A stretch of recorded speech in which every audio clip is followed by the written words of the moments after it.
Kasih karunia damai sejahtera dari Allah Bapa, sukacita di dalam Yesus Kristus Tuhan kita, pimpinan persekutuan dengan Roh Kudus hari ini akan menyertai ibadah kita. Amin.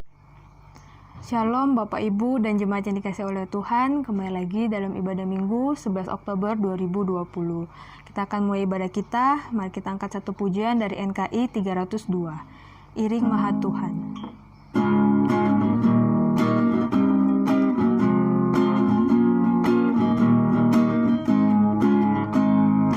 Iring Maha Tuhan saja, ada damai sepenuh, tiada lain jalan selamat, cuma oleh darahnya.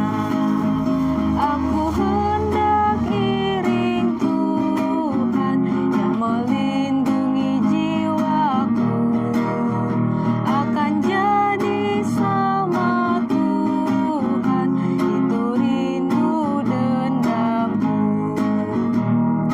Iring Tuhan di sengsara karena kuasa yang kelam. Aku tahu satu kali aku akan bermenang. Aku hendak iring Tuhan yang melindungi jiwaku, akan jadi sama Tuhan, itu rindu dendamku. Kita bersama-sama mengucapkan pengakuan iman kita yang berkata, aku percaya kepada Allah, Bapa yang Maha Kuasa, Khalik langit dan bumi, dan kepada Yesus Kristus, anaknya yang tunggal, Tuhan kita, yang dikandung daripada Roh Kudus, lahir dari anak darah Maria, yang menderita di bawah pemerintahan Pontius Pilatus, disalibkan, mati dan dikuburkan, turun ke dalam kerajaan maut, pada hari yang ketiga, bangkit pula dari antara orang mati, naik ke sorga, duduk di sebelah kanan Allah, Bapa yang Maha Kuasa, dan akan datang dari sana untuk menghakimi orang yang hidup dan yang mati. Aku percaya kepada Roh Kudus, gereja yang kudus dan am, persekutuan orang kudus, pengampunan dosa, kebangkitan daging, dan hidup yang kekal. Mari kita bersatu dalam doa. Terima kasih Tuhan. Tuhan, kami ucap syukur kepadamu, berterima kasih di mana Engkau masih memberi kami nafas kehidupan yang baru Bapakku untuk pagi hari ini. Kami akan mulai ibadah kami Tuhan, Engkau yang sertai ibadah kami ini Bapa, dari awal, pertengahan, hingga boleh jadi seturut dengan kehendak-Mu. Ini doa dan ungkapan syukur kami Tuhan, dalam nama Tuhan Yesus kami berdoa dan ucap syukur, haleluya, amin. Ya, kembali kita mengangkat kemenangan iman 302 dan persembahan dijalankan di rumah keluarga masing-masing.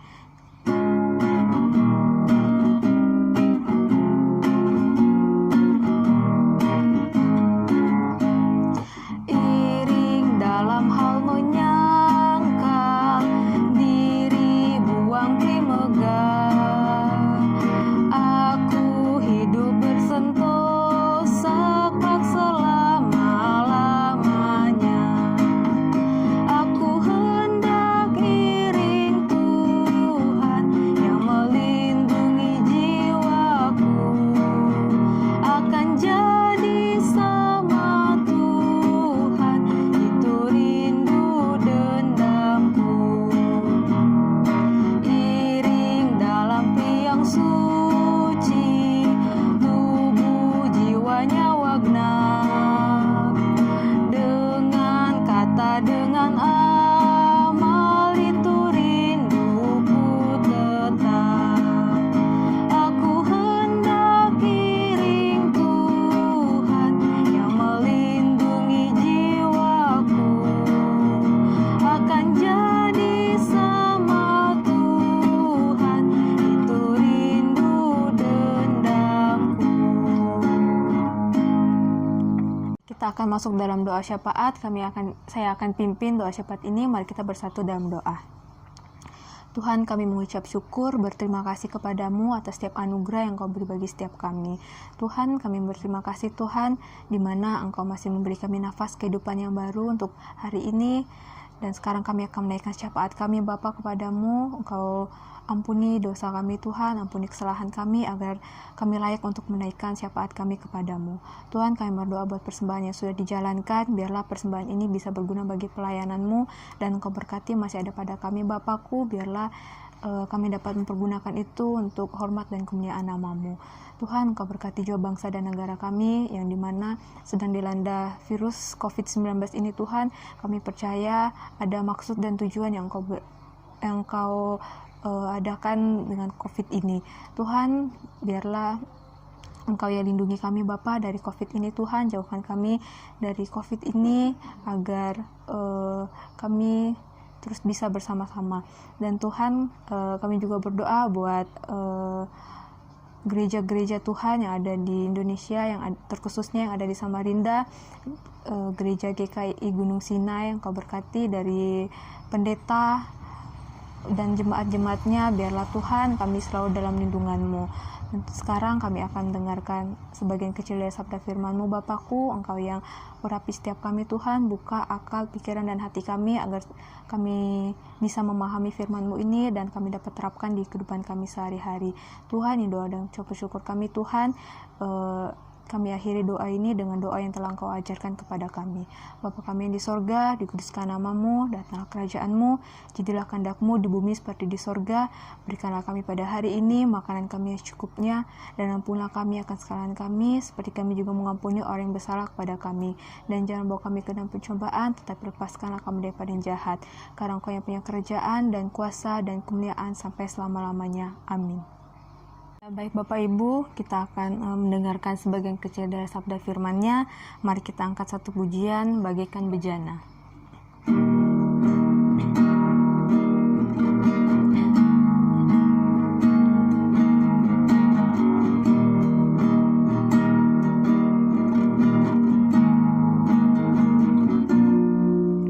Bagaikan bejana siap dibentuk, demikian hidupku di tangan-Mu. Dengan urapan kuasa Roh-Mu, ku dibaharui selalu. Jadikanku alat dalam rumah-Mu, inilah hidupku di tangan-Mu. Bentuklah turut kehendak-Mu, pakailah sesuai rencana-Mu.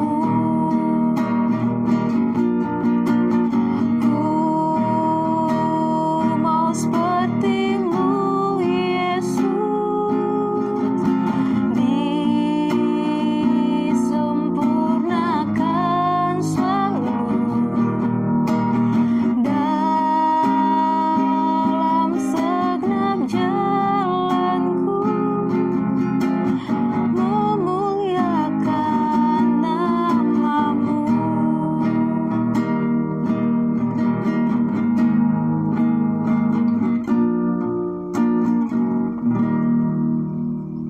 Shalom saudara-saudaraku yang terkasih di dalam Tuhan Yesus Kristus. Puji Tuhan. Hari ini kita bisa bersama-sama memuji, memuliakan Dia, serta dikuatkan di dalam kebenaran firman Tuhan. Oleh sebab itu, untuk mengawali kebenaran firman Tuhan ini, saya akan memimpin kita dalam doa. Mari kita berdoa. Bapa di surga, pada saat ini kami bersyukur atas kasih setia-Mu yang selalu memimpin menyertai kami. Dan pada saat ini kami datang beribadah bersekutu di hadapan Allah, memuji Engkau serta mendengarkan kebenaran firman Tuhan yang memberikan makanan rohani bagi kami. Oleh sebab itu berkati kami ya Tuhan, sertai kami dalam pimpinan kuasa Roh Kudus, sehingga kami bisa memahami kebenaran firman Tuhan yang akan kami dengarkan pada saat ini. Hamba-Mu yang manusia biasa ini hanya berserah ke dalam kuasa tangan Tuhan, biarlah Engkau pakai seluruh kehendak-Mu. Di dalam nama Tuhan Yesus, haleluya. Amin. Saudara-saudaraku yang terkasih dalam Tuhan, dalam bulan ini masih kita mempelajari tentang Injil 4 berganda dan masuk kepada bagian tentang Yesus Kristus penyembuh. Dan pada saat ini di dalam pemahaman tentang Yesus penyembuh, saya akan memberikan penjelasan tentang iman yang dikehendaki. Seperti tema pada hari ini, jadi seperti iman yang dikehendaki, yang diambil di dalam Matius pasal 15 ayat 28 atau Matius pasal 15 ayat 21 sampai dengan 28. Saya cuma baca ayat yang ke-28 untuk kita semua pada hari ini, di mana firman Tuhan berkata kepada kita di dalam ayat 28 itu, maka Yesus menjawab dan berkata kepadanya, "Hai ibu, besar imanmu, maka jadilah kepadamu seperti kau kehendaki." Dan seketika itu juga anaknya sembuh. Saudara-saudara yang terkasih dalam Tuhan, pada saat ini kita sebagai orang Kristen di dalam pandemi corona ini betul-betul berharap kepada Tuhan Yesus. Dan itu merupakan suatu hal yang merupakan menjadi bagian dari orang-orang kudus. Hanya kepada sumber kesembuhan dalam kekristenan, yaitu Yesus Kristus. Bahkan Dia yang aktif menyembuhkan orang percaya di dalam kehendaknya. Sebab itu kita meyakini Yesus Kristus penyembuh, karena segala sesuatu dari oleh kepada kemuliaannya semata. Jadi penyembuhan untuk kemuliaan Dia semata. Inilah iman percaya kita sebagai orang percaya yang hidup di dalam keselamatannya. Oleh karena itu, iman seperti ini hanya Dia yang menjadikannya untuk kemuliaannya. Sebab manusia yang jatuh ke dalam dosa, turunan Adam, tidak mampu menyelamatkan dirinya sendiri, sehingga otomatis tidak mampu memuliakan Allah dengan kekuatan dirinya sendiri, kekuatan manusianya. Untuk itu manusia butuh kasih karunia dari Allah dalam Yesus Kristus, di dalam karya keselamatan, di mana Dia menjadi korban di kayu salib sebagai penebus dosa-dosa manusia. Oleh bilur-bilurnya dalam pengorbanan itu kita disembuhkan, bahkan diselamatkan. Kuasa kasih karunia inilah yang mengalir dalam kehidupan orang percaya di dalam kehendaknya yang berdaulat. Dan hal inilah yang diperoleh perempuan Kanaan yang anaknya dirasuki setan dalam pembahasan firman Tuhan saat ini, di mana Yesus Kristus Yesus Kristus yang menjadikan iman yang patut diingini perempuan Kanaan itu. Perhatikan Matius pasal 15 ayat 24 itu. Ayat 28. Matius pasal 15 ayat 28 itu. Jadilah kepadamu seperti yang kau kehendaki. Apa itu? Itulah iman yang besar bagi kesembuhan putrinya. Jadi iman yang besar itulah yang dikehendaki Allah. Bagi orang percaya patut dikehendaki pula di dalam kasih karunia-Nya.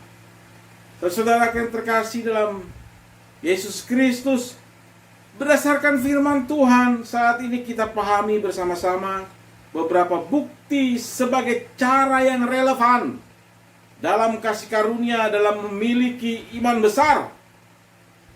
Jadi seperti iman yang dikehendaki.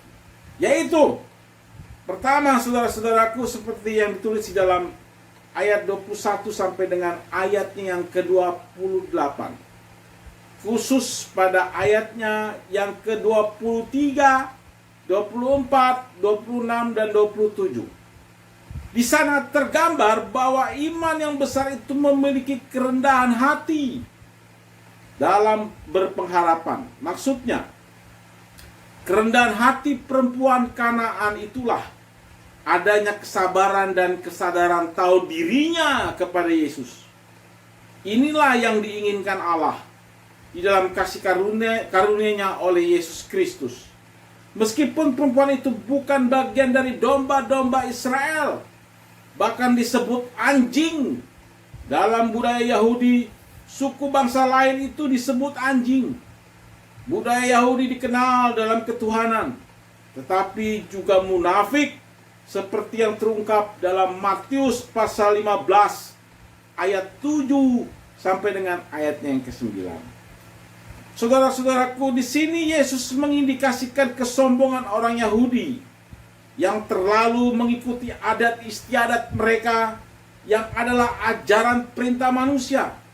Manusia sebenarnya sudah berdosa. Jadi apa yang berasal dari hatinya adalah hal dosa. Seperti yang dikatakan dalam Matius 15 itu ayat 19. Saudaraku, mereka tidak rendah hati seperti perempuan Kanaan itu terhadap kebenaran yang datang di tengah-tengah mereka. Kerendahan hati dan tahu diri itulah yang juga membuat perempuan Kanaan itu terus-menerus berjuang memungut kebenaran yang disediakan bagi Israel.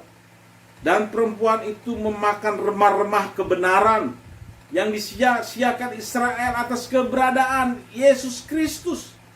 Seperti yang terungkap di dalam Matius pasal 15 ini, ayat ke-26 sampai dengan ayatnya yang ke-27. Sehingga iman itu bertumbuh besar dalam kehidupan perempuan Kanaan itu. Saudara-saudara yang terkasih dalam Tuhan, disinilah kerendahan hati itu digambarkan sebagai iman yang besar yang dikehendaki Allah dan orang percaya di dalam kasih karunia-Nya. Dan di sini pula pintu keselamatan dibuka atau diberikan pula sebagai anugerah bagi suku bangsa lain melalui kebenaran Israel yang digenapi dalam Yesus Kristus. Jadi dengan kerendahan hati itu ada kesungguhan yang bersumberkan kepada Yesus Kristus, kepada semua bangsa. Saudara-saudaraku, ini yang pertama. Yang kedua, berdasarkan Matius pasalnya yang ke-25.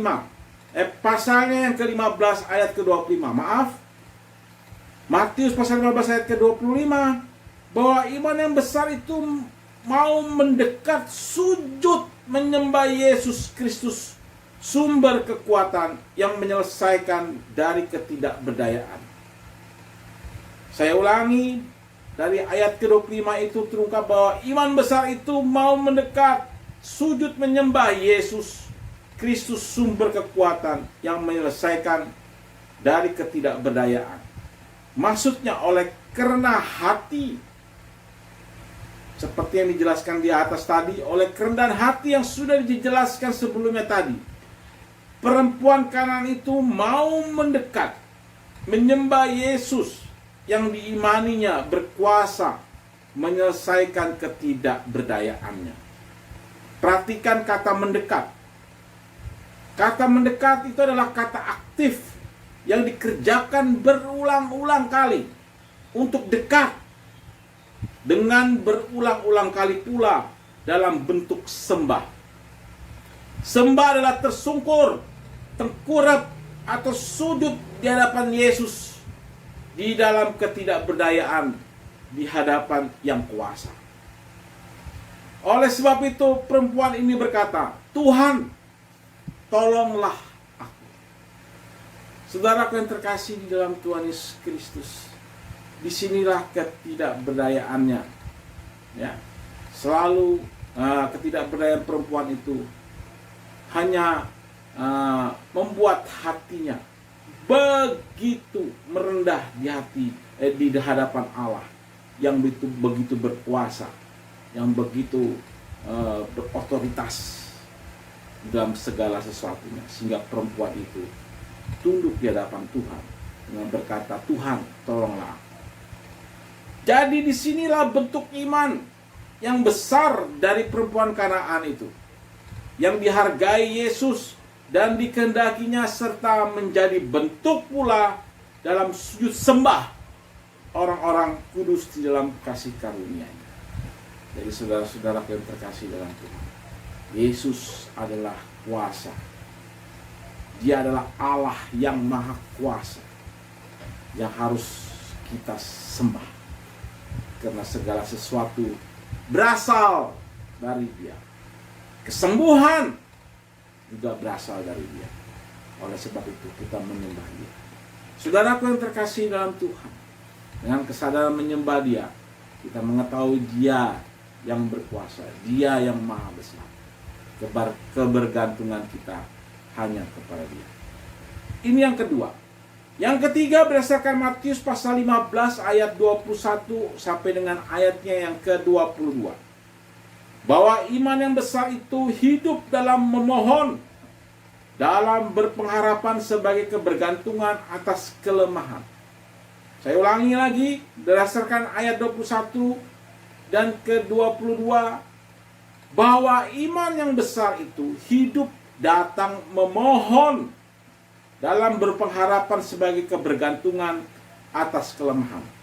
Terkandung dalam hal ini upaya aktif yang berulang-ulang kali untuk dekat dan sembah, seperti yang saya jelaskan di atas tadi, dalam ketidakberdayaan di hadapan Yesus Kristus, mewujudkan permohonan sebagai pengharapannya yang mendalam atas kelemahan yang dihadapinya, di mana anak perempuannya sangat menderita kerasukan setan. Dia berharap dan hanya mengimani Yesus sebagai Mesias yang dapat melepaskan penderitaan putrinya. Perhatikan kalimat pada ayat 22 itu. Kasihanilah aku ya Tuhan, anak Daud. Bahwa permohonan kasihanilah itu diarahkan kepada Yesus Kristus yang diakui dalam iman percayanya adalah Tuhan dan diikuti anak Daud. Saudara yang terkasih, artinya imannya yang besar itu mengakui Yesus Kristus sebagai Tuhan, yaitu anak Daud, sebutan Mesias, Al-Masih, yang diurapi seperti yang tertulis di dalam Daniel pasal 9 ayatnya yang ke-25. Daniel pasal 9 ayatnya yang ke-25. Dan Mesias seperti yang tertulis dalam Matius pasal 1 ayat 1. Mesias, kata Greka untuk Al-Masih atau Kristus, yang ditulis dalam Yohanes pasal 1 ayat 41. Saudaraku, hal ini sama halnya mengakui belas kasihan itu hanya di dalam Yesus yang datang sebagai penyelamat. Saudara, di sini menggambarkan bahwa orang-orang Yahudi itu tidak mengakui Dia Mesias, anak Allah, yang datang menyelamatkan mereka seperti dibuatkan para nabi mereka. Mereka terfokus kepada pengajaran adat istiadat yang diperintahkan manusia. Mereka tidak seperti iman yang Dia kehendaki, sebagaimana seperti pada perempuan Kanaan itu, yang bergantung sepenuhnya kepada kebenaran Allah di dalam Yesus Kristus. Jadi sebenarnya dalam konteks ini Yesus menyindir orang-orang Israel itu yang tidak melihat kebenaran yang tampil di hadapan mereka. Tetapi Yesus memberikan contoh kepada perempuan yang rendah hati tadi, yang mau menyembah itu. Disitulah iman yang dikehendaki oleh Yesus Kristus. Iman yang bergantung kepada Dia. Bersyukurlah saudara-saudara orang percaya pada Yesus Kristus Tuhan dan penyelamat, karena banyak orang yang tidak datang percaya memohon kepada Dia sebagai Tuhan. Artinya bisa saja tidak ada kasih karunia di situ, karena kasih karunia itu tidak ada pada mereka, sehingga iman yang besar seperti yang dikehendaki Allah tidak bertumbuh pada manusia berdosa. Sehingga tidak ada kesembuhan yang abadi dalam hidupnya. Hanya Yesus sumber kesembuhan dan keselamatan kekal. Saudara-saudaraku yang terkasih di dalam Tuhan Yesus Kristus, jemaat GKI Gunung Sinai Terlerong, jemaat Tuhan yang terkasih di dalam Tuhan, miliki dan sadari serta jalani dalam kekuatan kasih karunia-Mu, seperti perempuan Kanaan itu berserah sepenuhnya kelemahan dia dan anaknya dalam pergumulan yang dihadapi, sebagai kebergantungan harapannya akan kuasa Yesus Kristus yang berdaulat. Di dalam keadaan saat pandemi corona yang melanda ini, kita semua diperhadapkan dengan kelemahan yang susah dimengerti oleh hidup ini. Oleh sebab itu, kebergantungan kita hanya kepada kebenaran kedaulatan Allah di dalam Yesus Kristus yang menjadi finalitas, yang adalah sumber kesembuhan bagi orang-orang kudus atau gereja Tuhan di sepanjang zaman dan masa ini. Haleluya! Hanya Yesus yang merupakan penyembuh kita. Dialah sumber kebenaran kita. Dialah keselamatan yang Dia nyatakan bagi kita. Saudaraku, jadi oleh sebab itu, hidup seperti iman yang dikehendaki adalah iman yang besar untuk dimiliki orang percaya yang bergantung sepenuhnya di dalam kebenaran, dengan memiliki sikap dan perbuatan rohani, yaitu pertama, merendahkan hati di dalam berpengharapan kepada Yesus Kristus. Yang kedua, menyembah Allah di dalam Yesus Kristus. Dan yang ketiga, hanya memohon belas kasihan yang mampu menyembuhkan di dalam Yesus Kristus. Inilah Yesus Kristus penyembuh. Haleluya! Saudaraku yang terkasih, mari kita akhiri kebenaran firman Tuhan di dalam doa. Saya akan pimpin kita dalam doa. Bapa di surga, terima kasih atas pimpinan dan pertolongan-Mu, atas kebenaran firman Tuhan yang kami kumandangkan dan kami dengar dan kami pelajari. Biarlah kebenaran firman Tuhan itu memberkati kami, menyertai kami dalam kehidupan ini. Biarlah kami semakin sadar bahwa Yesus Kristus adalah penyembuh yang berkuasa bagi kehidupan kami sebagai orang percaya, yang menyelamatkan kami dan menuntun kami di dalam kebenaran, di dalam pimpinan kuasa Roh Kudus yang selalu mengingatkan kami kepada sumber keselamatan itu. Terima kasih ya Tuhan, Kau berkati jemaat Tuhan di GKI Gunung Sinai Terlerong Samarinda ini. Jemaat Tuhan yang terkasih di dalam Tuhan Yesus Kristus, arahkanlah pandangan-Mu. Terimalah berkat dari Allah Bapa, Anak, dan Roh Kudus.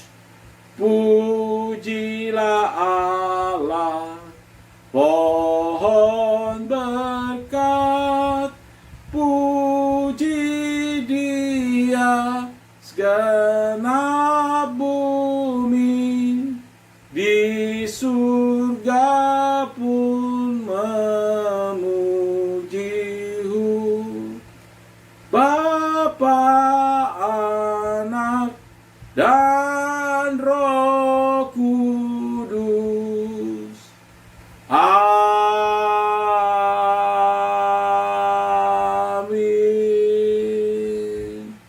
Puji Tuhan.